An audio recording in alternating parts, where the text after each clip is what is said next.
안녕하세요. 코인우먼입니다. 오늘은 2023년 6월 8일 목요일입니다. 구독과 좋아요, 알림 설정 정중히 부탁드리며 오늘 영상 시작하겠습니다. 리플이 포브스 선정 2023년 미국 10대 핀테크 기업 3위에 이름을 올렸다는 기분 좋은 소식입니다. 포브스는 리플의 기업 가치는 지난해 기준 약 150억 달러로 추산이 되고, 리플은 암호화폐 시장 조성자, 거래소, OTC 데스크 간의 연결성을 크게 높여줬다는 평가를 받고 있다라고 소개를 하고 있습니다. SEC와 코인베이스 소송이 샌디에 있는 제니퍼 리어든 판사에게 배당되었다는 소식입니다. 판사가 배정이 되었지만 일각에서는 SEC가 제기한 거래소 대상 소송은 빠른 시일 내에 끝나지 않을 것으로 보고 있는데요. 갤럭시 디지털 CEO는 향후 몇 달 동안 해당 사건에 대한 정식 소송도 진행되지 않을 것으로 보인다라고 이야기를 하기도 하고요. 번스타인은 보고서를 통해서 해당 문제에 대한 첫 번째 법적 명확성은 리플에 대한 SEC 재판에서 나올 것이라고 진단하고 있습니다. 코인베이스 최고 법률 책임자는 이번 소송으로 제기된 암호화폐를 상장 폐지할 계획이 전혀 없고, 스테이킹 서비스도 계속할 것이다 라고 선전포고를 했습니다. 코인베이스의 수익이 약 90%가 미국 내에서 이루어지고, 또 거래소의 수익이 거래 수수료와 스테이킹 서비스로 인한 것을 생각해 볼 때 코인베이스의 당연한 조치라고 생각이 되어지는데요. 만약 코인베이스가 XRP에게 했던 것처럼 현재 SEC가 주장하고 있는 미등록 증권을 상장 폐지하거나 스테이킹 서비스를 중단한다면 그 의미는 결국 미국에서 사업을 접겠다는 뜻으로밖에 해석을 할 수밖에 없는 상황인 것 같습니다. 이런 코인베이스 액션에 대해서 리플 XRP 커뮤니티 분들은 매우 서운한 마음을 금할 수가 없을 겁니다. 왜냐하면 XRP도 다를 게 하나 없는 상황이었기 때문이죠. 법원이 XRP를 미등록 증권으로 판결한 적이 없는데 SEC가 리플을 기소했다는 이유로 상장 폐지했기 때문인데요. 이에 대해서 암호화폐 전문 변호사 호주의 빌 모건 변호사는 다음과 같이 이야기를 합니다. 코인베이스가 주주에 대한 의무가 있는 회사이기 때문에 리플이 소송을 당했기 때문에 XRP를 상장 폐지했다, 이렇게 주장을 했는데, 이번 SEC 기소에 명시된 토큰들을 코인베이스가 상장 폐지 않는 모습들을 보여준 것으로 그 주장은 옳지 않은 것으로 끝이 났다. 결국에 코인베이스가 XRP를 상장 폐지한 이유는 소송이 결정적인 이유가 아니라 다른 이유가 있었을 것이다 라고 이야기를 하고 있습니다. 어제 영상에서도 말씀드렸듯이 사실은 코인베이스가 SEC보다 먼저 법원에 청원을 제기했습니다. 물론 SEC가 한 것처럼 기소가 아니라 청원이기 때문에 성격이 다른 소송인데요.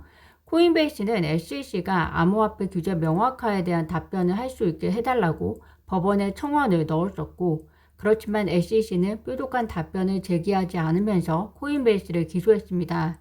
이에 대해서 코인베이스 최고 법률 책임자는 암호화폐 규제법 제정 관련 청원에 대한 응답이 SEC에 의해 거절되었는지 여부를 법원에 문의했다고 어제 밝혔었는데요.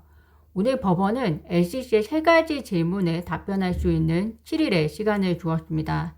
첫 번째 질문은 SEC는 코인베이스의 규제 지침 청원을 거부하기로 결정했는지, 두 번째 질문은 SEC가 코인베이스의 청원을 아직 거부하기로 결정하지 않았다면 얼마나 더 시간이 필요한지, 세 번째 질문은 SEC가 결정하지 않았다면 법원이 관할권을 유지하고 코인베이스의 청원에 대해 판결을 내릴 수 있는 기한을 설정해서는 안 되는 이유가 있는 것인지, 이렇게 세 가지 질문을 7일 내에 답변하도록 얘기를 했는데요. 참 의미 있는 법원의 질문인 것 같습니다. 어떻게 보면 SEC의 코인베이스에 대한 기소는 법원조차 무시하는 행위이지 않았을까라는 생각이 듭니다. 코인베이스 CEO가 CNBC와의 인터뷰에서 그간 코인베이스가 SEC와 30여 차례 미팅을 가졌지만 그들은 어떤 피드백도 제공해주지 않고 침묵했다. 게리 겐실러 SEC 위원장이 무엇을 주장하고 있는지 모르겠다라고 이야기를 했습니다. SEC가 명확성을 제공해주지 못하는 이유는 다른 이유가 있지 않을까 생각이 드는데요. 정치적인 이유라는 의구심이 이제 많은 사람들이 공공연하게 이야기를 하고 있습니다. 잘 아시다시피 내년에는 미국 대선이 있습니다. 현재 바이든과 민주당은 암호화폐에 대해서 매우 회의적인 상황인데요. 그렇지만 민주당 내에서도 젊은 부류는 친암호화폐 성향을 가지고 있다고 합니다. 바이든과 해당 정부의 본이 반암호화폐이지만 대선을 앞두고 전략적으로 스탠스를 변경하면서 표를 확보하고자 할 것이라는 의구심도 많은 분들이 이야기를 하고 계시는데요. 미국 투자관리 및 연구협회와 그리고 미국 금융산업규제국이 공동으로 발표한 보고서에 따르면 암호화폐가 미국 Z세대 성인 투자자 사이에서 가장 인기 있는 투자 수단인 것으로 나타난 만큼 암호화폐 아젠다를 무시하고 선거를 유리하게 치르기는 어려운 상황인 것으로 보이고요. 이를 위해서 바이든 정부가 현재는 전략적인 행보를 보이고 있는 것이다 라고 이야기를 합니다. 즉 현재는 매우 반암호화폐 성향을 보이고 있지만 내년에 가서는 그러한 반암호화폐 성향을 뒤집어서 친암호화폐 성향을 보이면서 오히려 표를 가져가겠다, 이런 추측들도 많은 사람들이 얘기를 하고 있는데요. 이런 정치적인 이야기까지 나오는 것은 그만큼 현재 SEC가 보여주고 있는 암호화폐에 대한 행보가 도통 이해할 수 없는 행보이기 때문이다 라고 추측이 되어집니다. 호주에 이어서 금리를 동결했었던 캐나다가 다시 25bp 금리 인상을 진행했습니다. 캐나다는 지난해 3월 이후 8차례 금리를 올린 뒤에 올해 3월과 4월 2달 연속 금리를 동결했었는데요. 그런데 인플레이션 압력이 지속이 되자 다시 긴축으로 돌아섰습니다.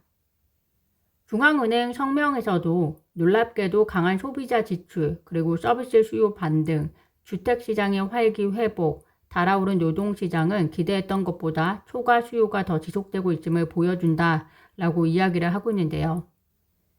미국의 6월 금리 역시 현재 많은 예측들이 왔다 갔다 하고 있습니다. 현재 CME 패치에 의하면 미국 6월 금리 동결에 대한 예측이 80%대에서 오늘 60%대까지 내려온 상황인데요. 늘 데이터가 중요했지만 그 어느 때보다 데이터가 중요한 시점이고 또 CPI 수치가 FOMC 금리 결정이 있는 전날 발표되는 만큼 마지막 순간까지 예측을 하기가 어려운 상황이지 않을까 생각이 듭니다. 금리를 동결하느냐, 6월 금리를 동결하느냐, 6월에 금리를 동결하고 7월에 올릴 것이냐, 6월에 금리를 한 차례 올리고 상황 봐서 7월부터 금리를 동결할 것인지 여부를 결정할 것이냐, 이 세 개가 큰 시나리오이지 않을까 생각이 듭니다. 오늘 제가 준비한 소식은 여기까지입니다. 오늘도 영상 시청 진심으로 감사드리고요. 구독과 좋아요, 알림 설정은 코인 응원에게 큰 힘이 됩니다. 감사합니다.